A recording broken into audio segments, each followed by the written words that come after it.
WhiskyJason here, whiskey from the viewpoint of an American over here in Germany, often trying and reviewing and evaluating rare and exotic whiskeys. Deanston 25-year-old hand fill from the distillery, 55.7% ABV, distilled on the 7th of February 1997, bottled on the 14th of April 2022 from cask number 598. And Clive Holroyd was so nice to do it for me because I was not at was I at the Distillery 2022? Yes, I was. I brought this back with in my suitcase from Scotland. I was there last year. I brought it back. And the funny story is I was cleaning my shelves. And I wasn't taking inventory. I was looking for something. And I was like, wait, what's this? Oh, yeah, that's the Deanston. It's like, wait, why is it open? I had opened it. I tasted a tiny little bit, put it back on the shelf, and more bottles got in front of it, and I lost it. I lost this bottle for almost 18 months. And it's a fabulous bottle. It's funny. I did find it, and so that's the good thing about that. All right, so Whiskybase number 213157. Now, that's not the perfect Whiskybase number because that hand bottled was from the 16th of June 2022. Now, the thing is, and it's kind of curious, there's actually a couple Whiskybase bottles here from cask number 598. So we have something that was bottled here on the 20th of November 2020. We have something in here that was bottled on the 21st of October 2021. So we have a 23-year-old whiskey, we have a 24-year-old whiskey, and we have a 25-year-old whiskey, which is the same cask, no problem, all right? Don't forget, we had the COVID pandemic, and so not many people were coming to the gift shop and filling up their bottles, bringing home a hand fill and doing that. I wasn't even allowed to do my own hand fill there because of restrictions and regulations and germ control, and so someone else did it for me and I could buy that. But the thing that I'm curious about is, wait a second, if this bottle had, if the barrel, what happens is you take the barrel out of the customs, you have to pay the tax on the barrel, and therefore you have to gauge the barrel, how much whiskey's in there, and you actually have to test. So a nice little device you put in there, and you say, okay, go to PEEPS, and it says, okay, it's 55.7%. Did they ever reevaluate the ABV 2 years later? Now, in the warehouse, it would have changed in 2 years. It's cold and damp, and the change is much slower. In the gift shop where it's warm, it changes even faster. So I think that this has a little bit more alcohol, actually, than it originally did. I could take out I could do that. I could bring it to a friend who has the device that puts it in there. We could test it. But hey, that's something that I just kind of wonder about. It's like, wait a second. Over 2 years, they didn't change the ABV at all? I know if I take a cask out and put it in my living room for even 6 months, it will change, and it usually goes up. All right, good. So I am going to compare it to... I almost always compare something to everything I compare. I try. All right, we have the Buna 12 cask strength. This was 155 pounds, so it's even still on the sticker here.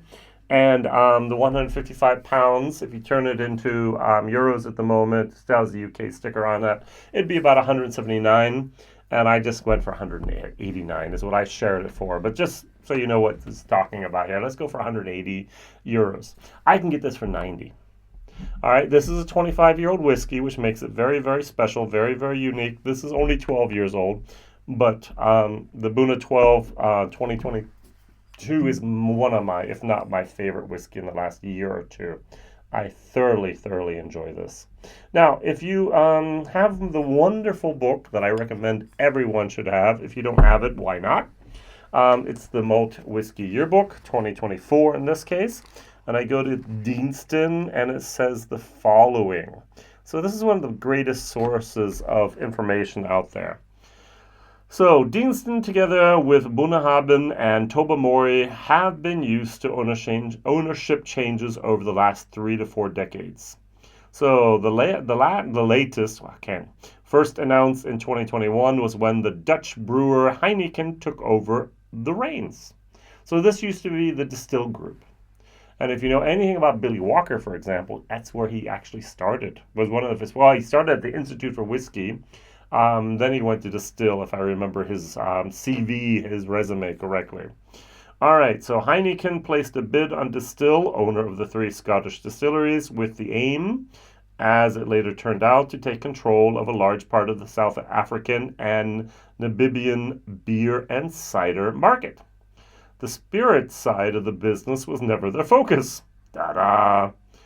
When the South African Competition Tribunal, wow, finally gave the go-ahead to Heineken in April of 2023, the whiskey interests were taken over by CVH Spirit, formerly known as Cape Vin Holdings. So when we talk now about Distill, we have to say CVH. All right, so here, Bunna, Tobermory, which also has Legic, and the Deanston they all belong to CVH. No problem. Changes happen. We understand that. Now, Deanston is a beautiful distillery. I've been there a few times. It's on that river. They have their own hydro turbine. And the book actually mentions the following as well here. It says, so it says here in a hydro turbine installed in 2020, replacing an older one, provides the entire site with electricity. And even a couple thousand houses, if I read correctly. Now imagine, please, that you are working or you're part of the Deanston distillery. And you look out and you hear the humming of the turbine. When I was there, I could hear the turbine run, the water rushing by, and it's, we're making our own electricity. And then you look outside and you see the oil tanker come up to fill up the oil tanks because your boiler is not with electricity, but with oil. Now, we are basically in 2024, and I don't know about you, but a lot of people are trying to become more energy efficient, a little bit more of a green moment, just from the money point of view, in my opinion. You're producing your own electricity. Wouldn't it be great to use a boiler that is electric instead of having an oil boiler making all the steam you need to make your whiskeys? I don't know. Call me crazy, but hey, I think I would have invested in a electric boiler as well by now and not just kept the old ones because they were fairly new. All right, so crazy facts, right? All right, so maybe they have, maybe they will, maybe they're planning to change that, but wouldn't that be great? I mean, Deanston makes an organic whiskey once a year. It's become less and less over the last couple of years, but they actually have a concept, I think where they're one of the first, if not the first, to do organic whiskey in Scotland. So they have a certain flair for things like that. Why not make the entire distillery green electricity and beat Nick Neen at their own game? All right, so I mean, hey, you're on the river. And the other thing is, why aren't other people doing that as well on other rivers? All right, good. Enough of my ranting and raving. On the nose. Oh, this is good. If you've ever had a bottle of Pedro Ximénez PX Sherry, imagine the PX Sherry with 55.7% ABV. That's what this is. One website confirms that it was a full maturation for an entire 25 years in a Pedro Ximénez cask. I tend to say Pedro Ximénez makes everything good.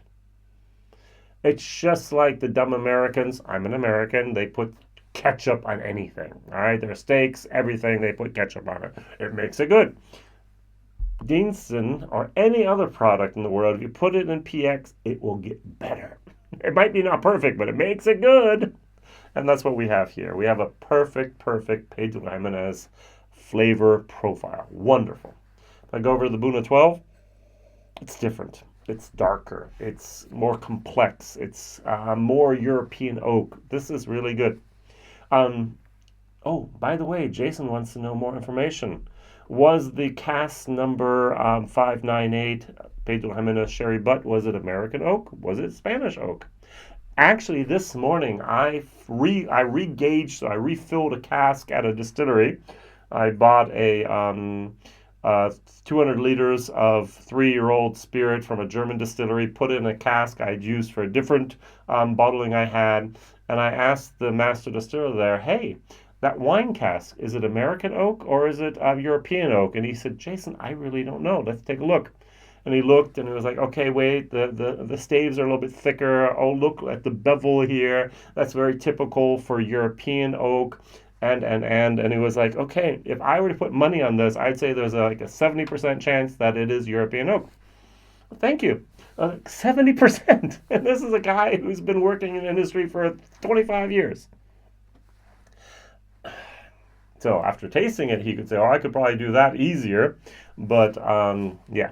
I just found that interesting, that it wasn't even possible for him to see that difference between the American white oak from the cask itself and the European white oak.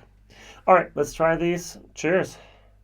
No longer available. It was available from 2020 to 2022 in the gift shop at Deanston. So.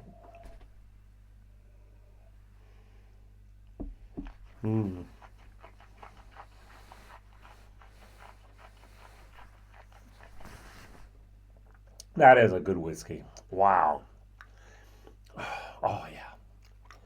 It's just the perfect Pedro Ximénez representation of a single cask strength whiskey. I'm going to give this an A-. There's a little bit of heat, 55.7%, why not?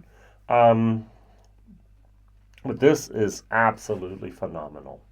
Now, my rule of thumb at the moment, okay, we have 2024, is for a single cask strength, single malt Scotch. So 3 criteria: Scotch, single malt, cask strength, and single barrel, single cask. I'm willing to pay up to 10 euros per year. So this is 25-year-old whiskey. Therefore, I would be willing to pay 250 euros for this. 155 pounds. So about 180, 160, so 170, 180 euros. I think this is a great deal. I'm going to give it a C+. All right. I remember buying this at the gift shop and just going, I got a 25-year-old Pedro Ximénez. I was just happy.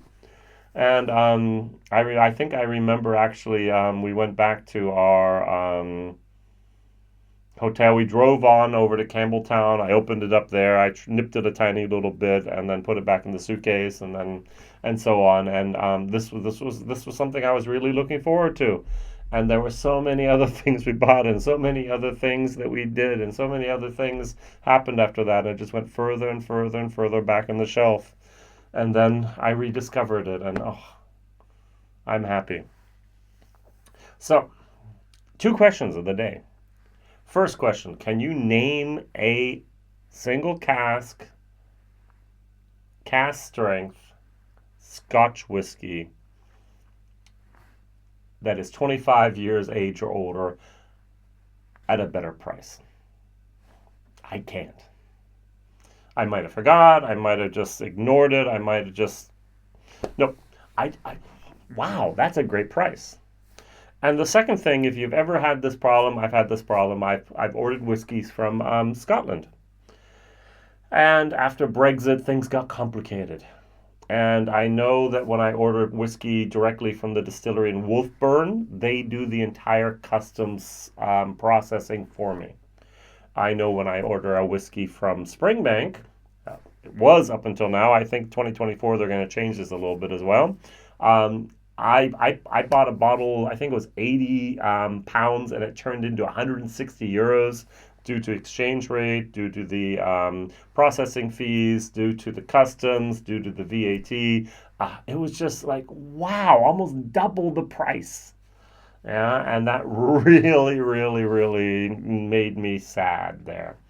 Um, I think, if I remember correctly, correct me if I'm wrong, Deanston, Buna, and also Tobamori, they will, at least to the European Union, if you're in the European Union, do the excise, do the customs for you. What other distilleries do that? Or shops or groups? So write that down in the comments as well so people can learn a little bit. All right. A minus, value for money, C plus. This is an awesome bottle. This is one of a kind, 25-year-old Deanston, just precious. On the other hand, my A whiskey is the 2022 Buna 12. I like this better. It's half the price. And it's just, this is a tenor. La. This is baseball. This has such depth,